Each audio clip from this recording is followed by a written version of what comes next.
We want to break down this UGA recruiting class with one of our UGA insiders, Reggie Chapman, all over the place today. Very busy guy. He also talked with Jed May, our insider, the guy who knows all things about recruiting in the state of Georgia.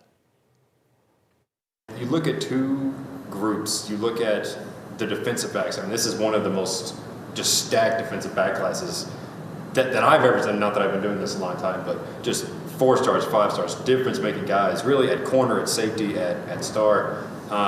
So a really deep group there. And then you look at quarterback, too. You know, Gunnar Stockton, 4-star guy coming in. Everyone has heard about the quarterbacks of this program for the past few weeks. So you look at Gunnar Stockton. Is he the guy of the future? Is it Brock Vandegrift? But you know, another quarterback is officially in the fold and on his way to Athens. You talk about that defensive back unit. They've lost a lot of players. Either it was transport, people leaving. I mean, they've been injured for a lot of this year. I mean, how big is it going after these DBs, and why do you think it's so important for this group?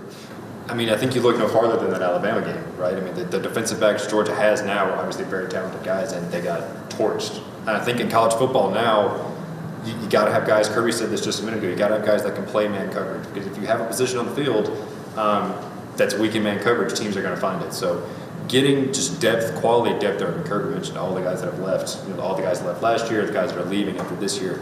So just continuing to stack those guys, and I think they've really done that when you look at Jaheim Singletary and Julian Humphrey, corners on the outside, Malachi Starks and Jacoy Thomas, 2 guys that kind of play all over the place.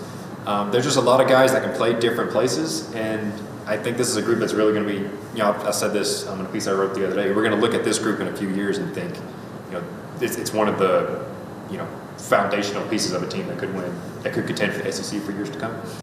Wow, that's a big statement right there. An excellent class by Georgia. I'm sure they'll only build on it as we get into February. And hey, the Dogs still have a playoff to look forward to. So a lot going on for the Georgia Bulldogs.